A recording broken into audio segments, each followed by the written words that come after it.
Hello everyone, welcome back to your favourite channel Magnet Brains. यहाँ मिलती है education एकदम फ्री, सिर्फ और सिर्फ आपके ब्राइट फ्यूचर के लिए। मैं हूँ आपकी डॉक्टर मुस्कान और हम कर रहे हैं रिकॉम्बिनेंट डीएनए टेक्नोलॉजी का एक बहुत ज़्यादा important part, that is bacteriophage vectors.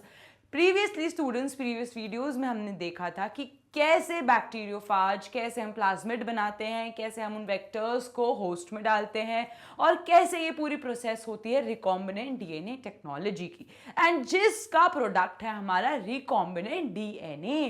तो आज हम देखेंगे कि कैसे ये रिकॉम्बिनेंट डीएनए बनता है और कैसे ये रिकॉम्बिनेंट डीएनए होस्ट के अंदर जाता है। मैग्नेट ब्रेन्स पे मिलती है हाई क्वालिटी एजुकेशन सिर्फ और सिर्फ आपके ब्राइट फ्यूचर के लिए। एंड अब हाई क्वालिटी एजुकेशन के साथ साथ मैग्नेट ब्रेन्स लाए हैं खुद के बुक्स एंड ई बुक्स। आपको बस डिस्क्रिप्शन बॉक्स पे गिवन जो फॉर्म है उसको फिल करना है एंड आप तक आपकी बुक पहुंच जाएगी। सो स्टूडेंट्स, अभी जाइए और फॉर्म फिल कीजिए। चलिए, अब सबसे पहले हम एक क्विक रिवीजन कर लेते हैं कि हमने ये रिकॉम्बिनेंट डीएनए टेक्नोलॉजी के बारे में क्या पढ़ा था। तो सबसे पहले देख लेते हैं recombinant DNA technology. So students, क्या है ये रिकॉम्बिनेंट डीएनए टेक्नोलॉजी? इसका एक बहुत ही सिंपल आंसर है कि जब हम चाहते हैं कोई वायरस या कोई डीएनए अपने चॉइस का उसको रेप्लिकेट कराना। For an example BT cotton. अब बीटी कॉटन का एग्जाम्पल तो आप सुन चुके होंगे लाखों बार। तो बीटी कॉटन एक साइंटिस्ट का ऐसा आविष्कार था जहां पे उनको लगा कि यार ये कॉटन प्लांट है ना, ये बहुत जल्दी इंसेक्ट्स आ जाते हैं इस पे, और जैसे ही इसमें इंसेक्ट्स आ जाते हैं ये मर जाता है। तो कुछ तो ऐसा करना पड़ेगा जिससे ये इंसेक्ट्स ना आए और कॉटन की लाइफ बढ़ जाए। तो साइंटिस्ट ने क्या करा, एक डीएनए निकाला, ऐसा डीएनए जो इंसेक्ट्स को मार देता है। अब वो डीएनए कॉटन में डालना है, तो सबसे पहले तो उन्होंने रिकॉम्बिनेंट डीएनए बनाया। उस इंसेक्ट्स को मारने वाले डीएनए को कॉटन के डीएनए में इंसर्ट करा एंड देन उसको रेप्लिकेट करके बहुत सारे वैरायटी बनाई जिसको उन्होंने नाम दिया बीटी कॉटन। सो इसी तरीके से हमें सबसे पहले ये आइडेंटिफाई करना है कि हमारा जीन ऑफ इंटरेस्ट क्या है। जब आपने ये आइडेंटिफाई कर दिया कि आपका जीन ऑफ इंटरेस्ट क्या है, आप उसे क्या करोगे, निकाल लोगे। लेकिन कैसे? तो सबसे पहले प्रोसेस क्या है, जीन ऑफ इंटरेस्ट पता करना। Gene of interest. अब फॉर एन एग्जाम्पल, यहां पे मैं एग्जाम्पल बीटी का ही लेती हूं। ये रहा मेरा बीटी कॉटन। अब सबसे पहले तो मैं क्या करूंगी, एक डीएनए लूंगी। ये रहा मेरा डीएनए। किसका डीएनए है? जिस जीन को मुझे चाहिए, जिसके कैरेक्टरिस्टिक्स मुझे चाहिए। अब यहां पे तो इतने सारे लाखों बेस पेयर्स हैं, लाखों न्यूक्लियोटाइड्स हैं, तो आपको सब तो नहीं चाहिए। आपको एक पर्टिकुलर जीन चाहिए, तो आप क्या करोगे, उस पर्टिकुलर जीन को कट कर दोगे पूरे जीन डीएनए से। लेकिन ये कैसे करोगे? With the help of enzyme restriction. तो यहां पे आप क्या करोगे, ये है सपोज फॉर एन एग्जांपल, ये है मेरा डीएनए ऑफ इंटरेस्ट या जीन ऑफ इंटरेस्ट। मैं इसको कट करूंगी with help of restriction enzymes. चलो, तो ये मैंने कट कर दिया with the help of restriction enzymes. अब मुझे क्या मिल गया? अब मुझे भैया मिल गया मेरा जीन। तो यहां पे ये एक पर्टिकुलर जीन है जो मुझे चाहिए। ठीक है, तो ये रहा मेरा डीएनए जो मुझे चाहिए, जिसमें वो जीन है जिसका कैरेक्टरिस्टिक्स मुझे डालना है। अब ये डायरेक्टली तो मल्टीप्लाई नहीं कर पाएगा।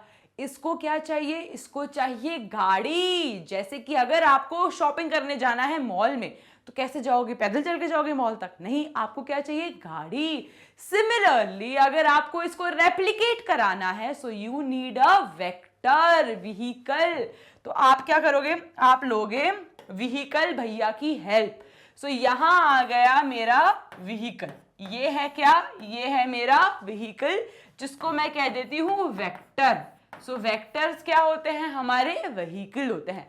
अब ये डीएनए को इस व्हीकल में बिठाना है।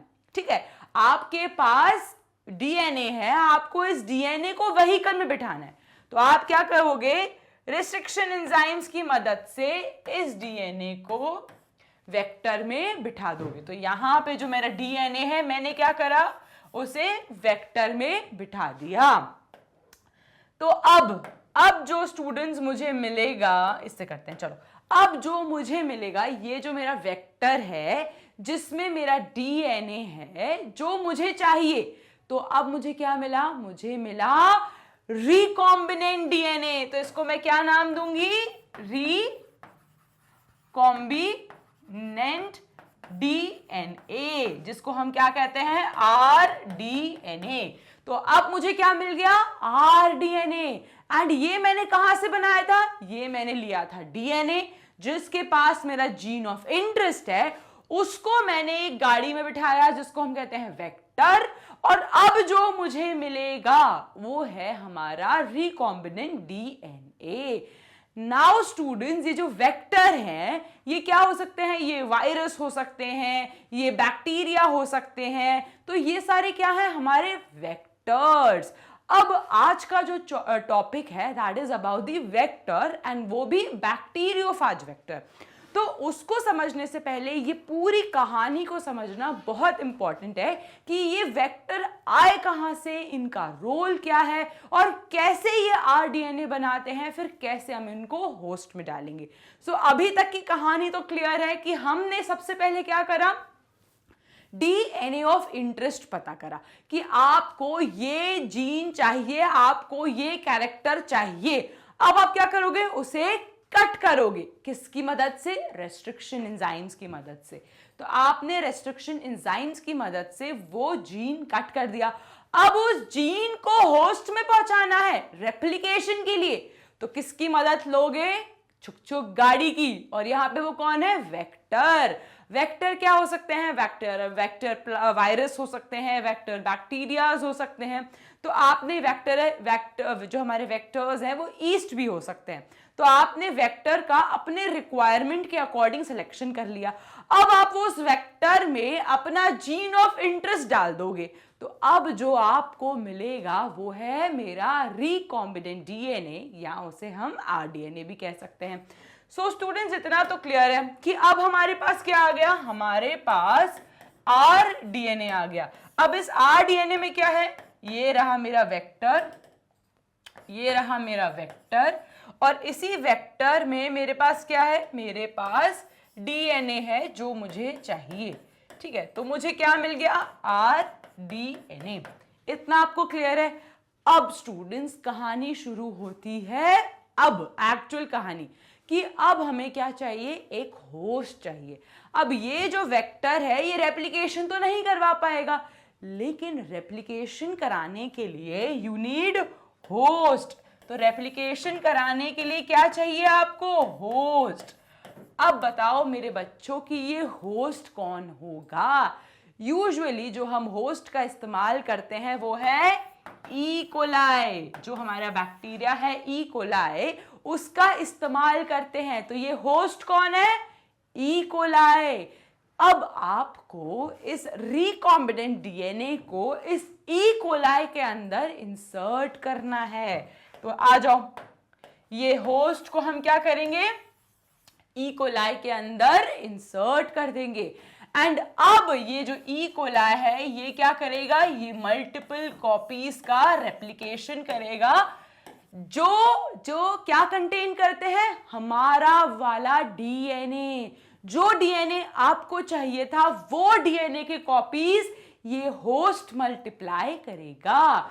नाउ स्टूडेंट्स, इसके भी बहुत सारे मेथड्स हैं, micro injection, electroporation, बायोलिस्टिक्स, transformation, transaction. तो ये सारे मेथड्स हैं जिसकी मदद से हम अपना रिकॉम्बिनेंट डीएनए, तो ये कौन सा है मेरा रिकॉम्बिनेंट डीएनए, को क्या करते हैं, होस्ट के अंदर डालते हैं।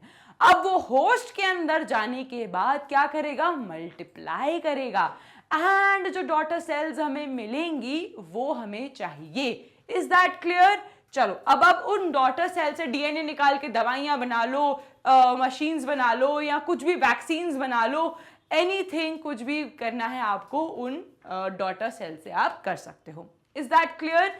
सो ये पूरा एक जिस्ट है अबाउट रिकॉम्बिनेंट डीएनए टेक्नोलॉजी की, कैसे आप अपना डीएनए को पहले वेक्टर में डालते हो, फिर वेक्टर में डालने के बाद होस्ट में डालते हो। तो शॉर्ट में एक बार इसको समराइज कर लेते हैं फॉर योर बेनिफिट कि सबसे पहले मैंने क्या करा, डीएनए लिया, डीएनए ऑफ इंटरेस्ट। अब डीएनए ऑफ इंटरेस्ट मैंने किसकी मदद से लिया, रेस्ट्रिक्शन एंजाइम्स की मदद से। तो यहां पे डीएनए ऑफ इंटरेस्ट आ गया रेस्ट्रिक्शन एंजाइम्स की मदद से। अब उसको लेके मैंने कहां डाला, उसको लेके मैंने डाला वेक्टर में, ये डाल दिया मैंने वेक्टर में। अब वेक्टर क्या हो सकते हैं, वेक्टर बैक्टीरिया प्लाज्मिड हो सकता है, वायरस हो सकता है, या ईस्ट हो सकता है। तो ये रहे मेरे वेक्टर। आप अपने हिसाब से वेक्टर का सिलेक्शन करते हो। अब आपको कराना है रेप्लिकेशन, अब आपको कराना है रेप्लिकेशन। तो आप किस में डालोगे, ई कोलाई में। नाउ ई कोलाई क्या हुआ, मेरा होस्ट। तो ई कोलाई मेरा होस्ट हुआ। अब उस होस्ट ने क्या प्रोड्यूस करे, डॉटर सेल्स। तो फाइनली आपके पास क्या आ गए, डॉटर सेल्स, जिसके पास आपका वाला डीएनए है जो आपको चाहिए था। Is that clear? सो ये है पूरी कहानी about recombinant DNA technology. Is that clear students? चलो इसका स्क्रीनशॉट लेना है तो ले लीजिए। Now let's move to bacteriophages. अब बैक्टीरियोफाज क्या है, तो बैक्टीरियोफाज इज अ वायरस, ये भी देख लेते हैं। अब बैक्टीरियोफाज क्या है,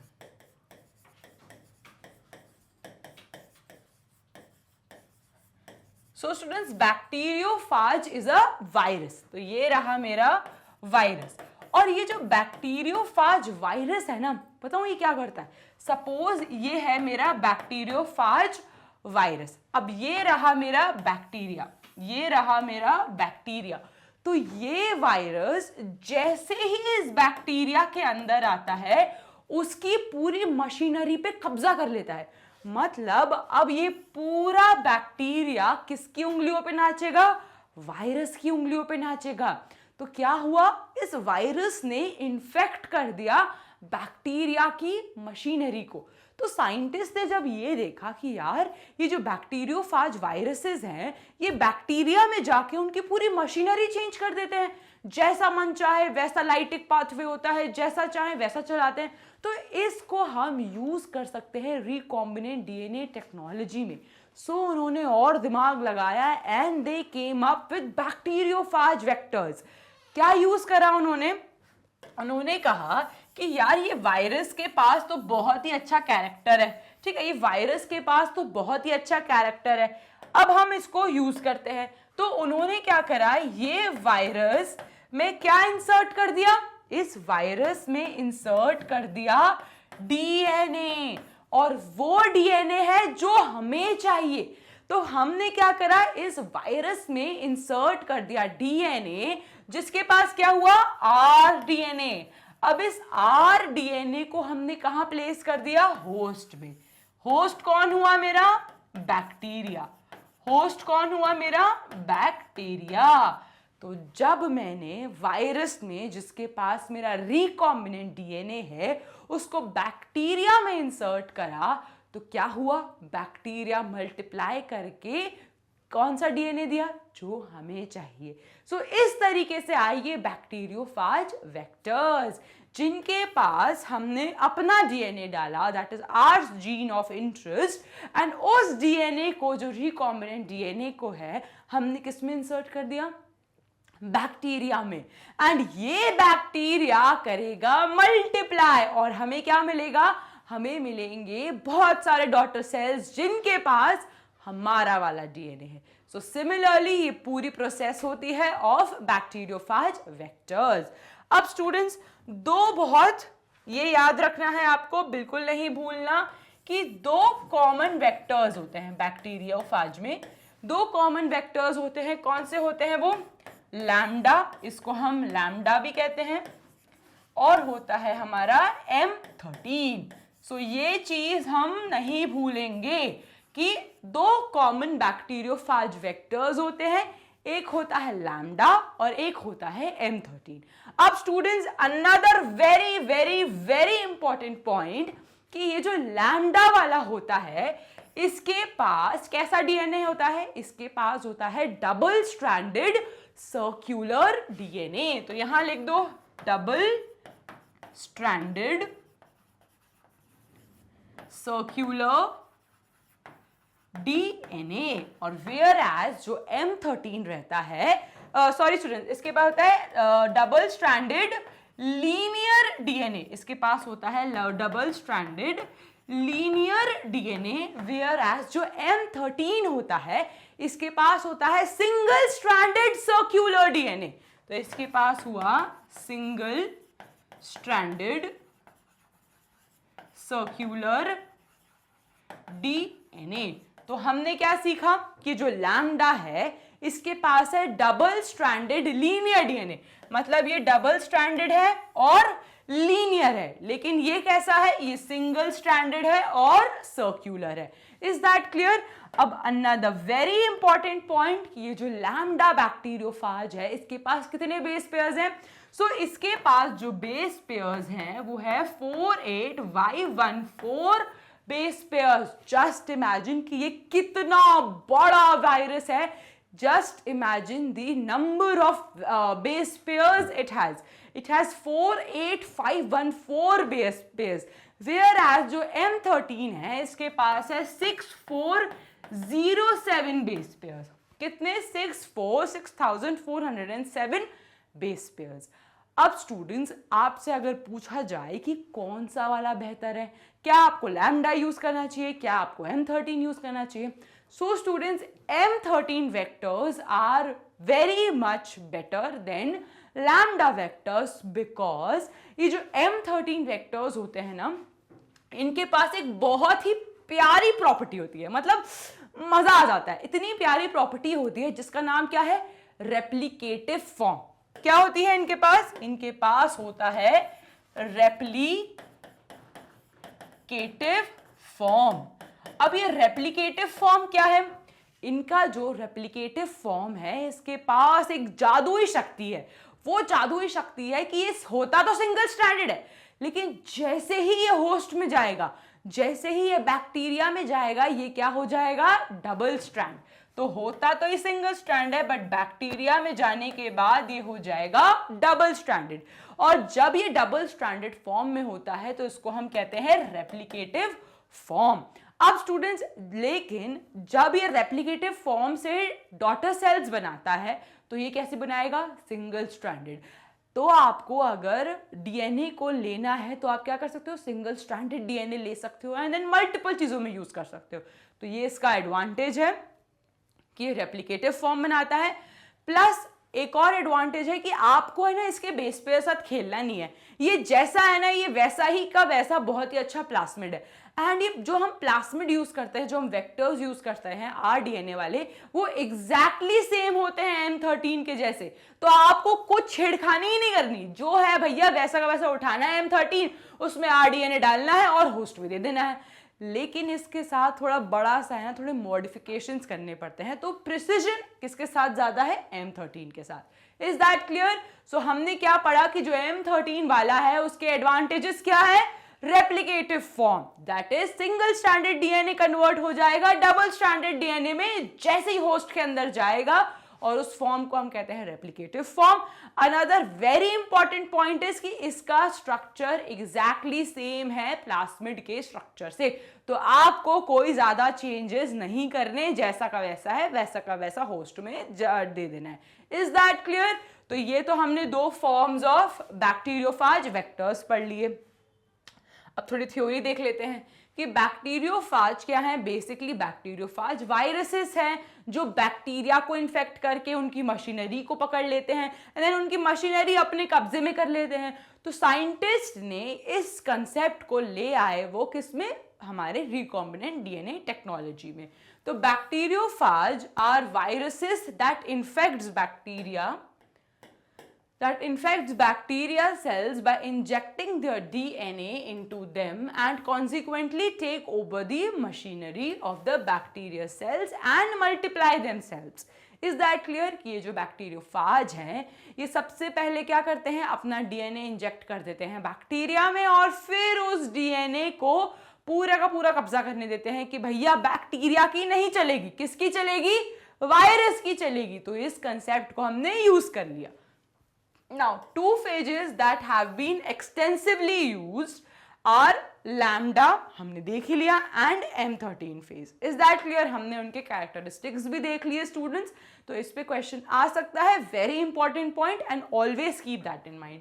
चलो, अब ये हमने देख लिया कि M13 कैसा था, सिंगल स्ट्रैंडेड सर्क्यूलर, तो ये रहा मेरा सिंगल स्ट्रैंडेड सर्क्यूलर, एंड जैसे ही ये आया होस्ट के अंदर कैसा हो गया, डबल स्ट्रैंडेड, कैसा हो गया, डबल स्ट्रैंडेड, एंड इस फॉर्म को हम क्या कहते हैं, रेप्लिकेटिव फॉर्म। तो जैसे ही ये होस्ट में आएगा किस फॉर्म में आ जाएगा, रेप्लिकेटिव फॉर्म में।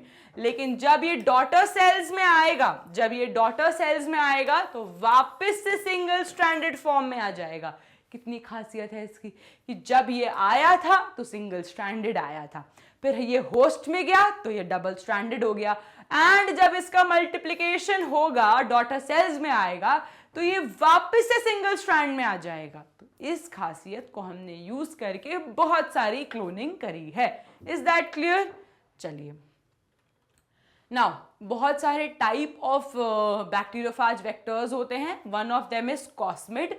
अब आपको बस ये याद रखना है कि कौन से वेक्टर को हम कौन से साइज में यूज करेंगे क्लोनिंग के लिए। तो कॉस्मिड के लिए सबसे छोटे साइज के लिए क्लोन करते हैं, that is cosmid have been constructed by combining certain features of plasmid and the कॉस्साइड्स।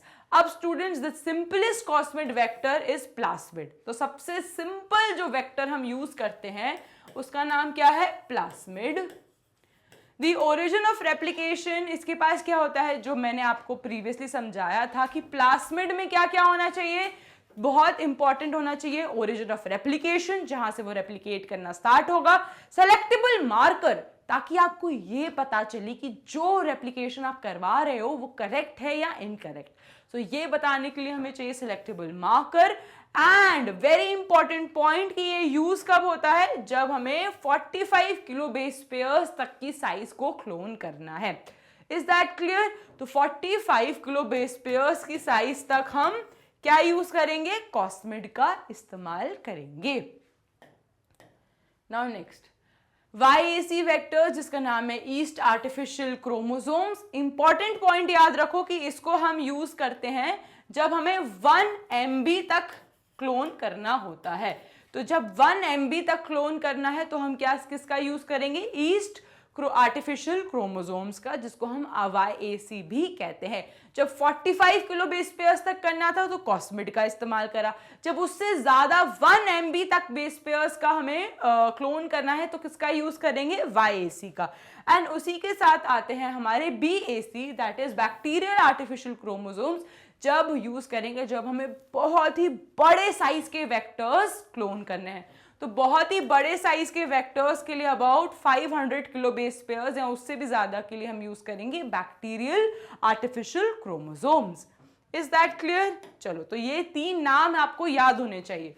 कौन से, cosmid, YAC yeast artificial chromosome and BAC that is bacterial artificial chromosomes. Now ये एक चार्ट है जो आपके एनसीईआरटी में गिवन है, वेक्टर का टाइप एंड इंसर्ट के साइज के अकॉर्डिंग। प्लास्मिड 0.528 बेस पेयर्स, ये सबसे ज्यादा कॉमन एंड सबसे ज्यादा बेसिक होता है। नाउ बैक्टीरियोफाज लैम्डा यूज करते हैं हम 9 to 23, कॉस्मिड का 30 to 40, BAC 50 to 500, YAC सबसे ज्यादा जब हमें 1 MB तक यूज करना होता है। Is that clear?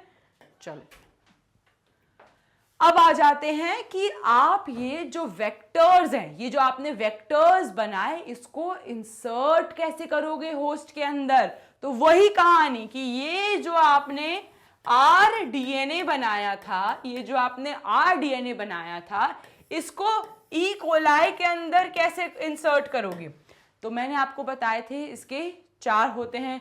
एक हो गया ट्रांसफॉर्मेशन, एक हो गया हमारा ट्रांसफॉर्मेशन, फिर होता है हमारा, कह सकते हो माइक्रो नीडलिंग हो सकता है, इलेक्ट्रोपोरेशन हो सकता है, तो हो गया इलेक्ट्रोपोरेशन,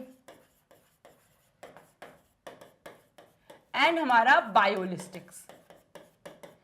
तो ये बहुत सारे तरीके हैं जिनकी मदद से आप हमारे रिकॉम्बिनेंट डीएनए को इंसर्ट कर सकते हो ई कोलाई के अंदर। तो हम इन सबको एक ब्रीफ में देखेंगे। तो ये एक एग्जांपल है किसका? ट्रांसफॉर्मेशन का।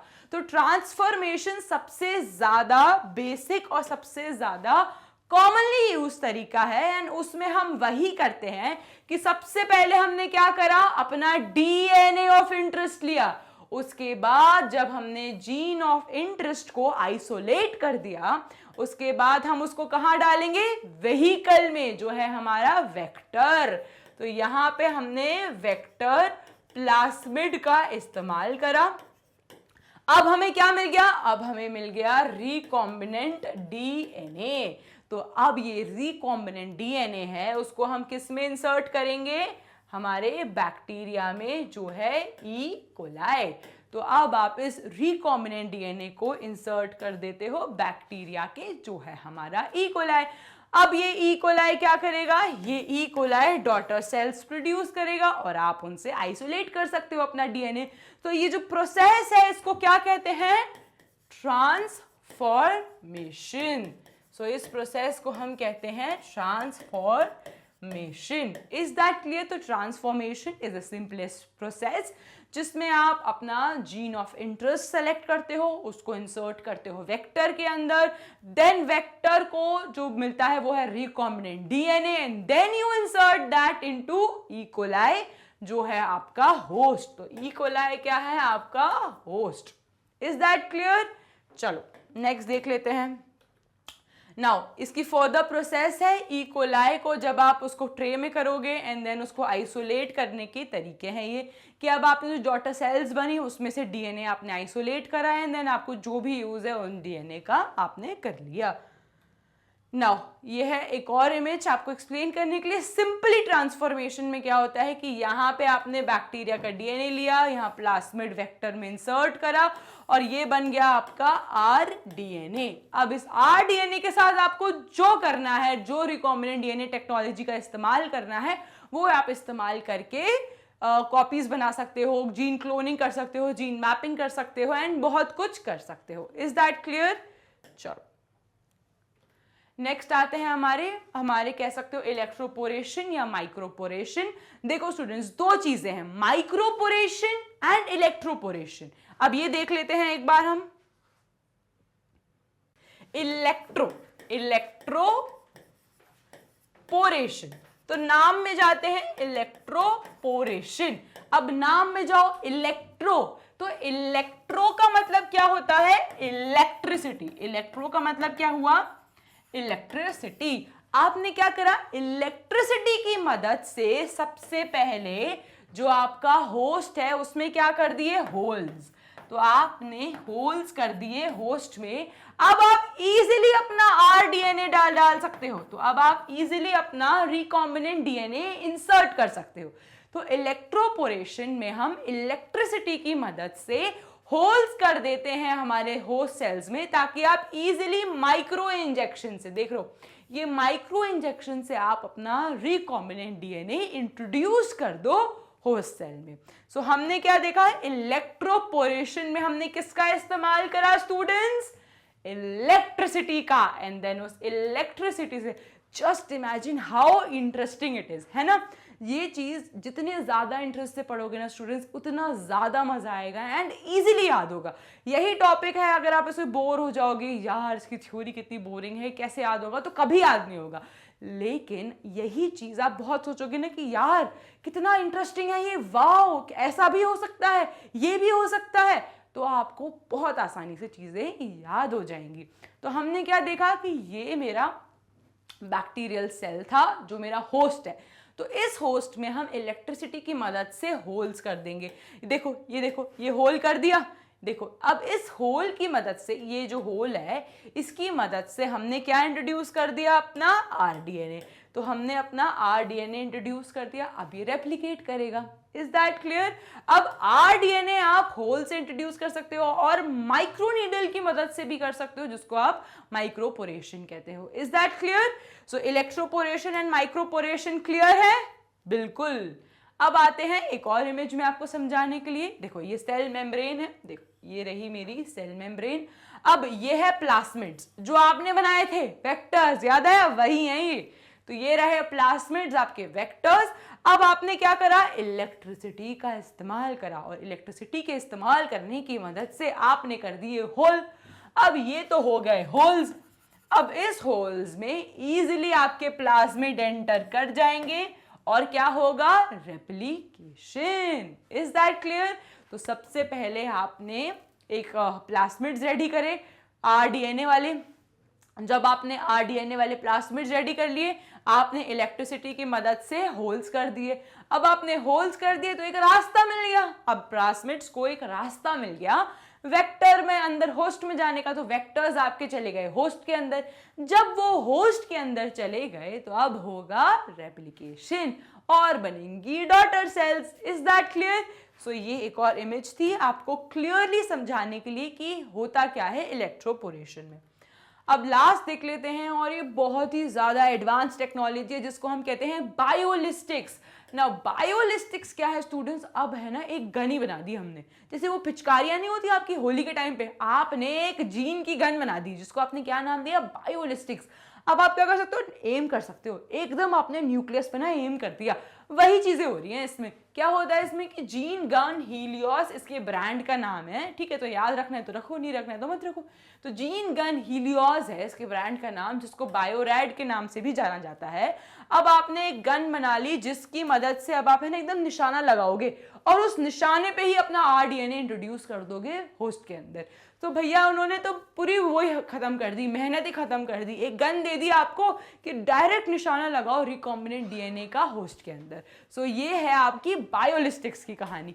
Is that clear? So this is the most advance and most recent technology जिसकी मदद से आप वेक्टर को होस्ट में अंदर इंट्रोड्यूस कर सकते हो। Is that clear? So students हमने आज कवर कर लिया है अपना पूरा, कह सकते हो, बैक्टीरियोफाज वेक्टर्स।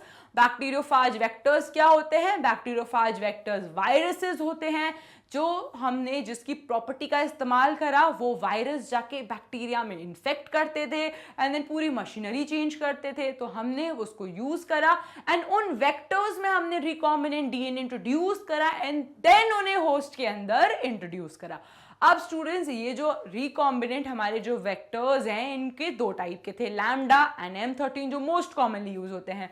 अब हमने क्या देखा था, M13 वेक्टर बेटर है बिकॉज उसका जो प्लाज्मिड है एंड वो बिल्कुल सेम एक्ट करता है प्लाज्मिड की तरह।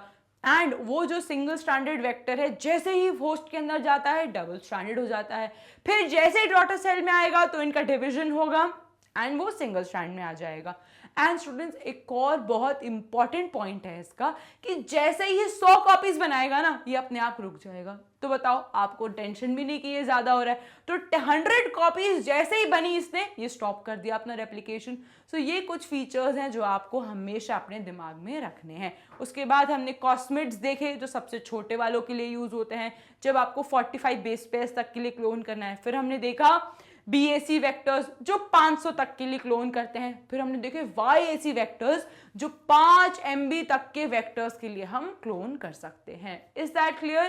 फिर हमने देखा कि हम इंट्रोड्यूस कैसे करते हैं जीन को, अपने रिकॉम्बिनेंट RDNA को वेक्टर के होस्ट के अंदर। तो हमने देखे थे transformation, electroporation, microporation and biolistics. Is that clear?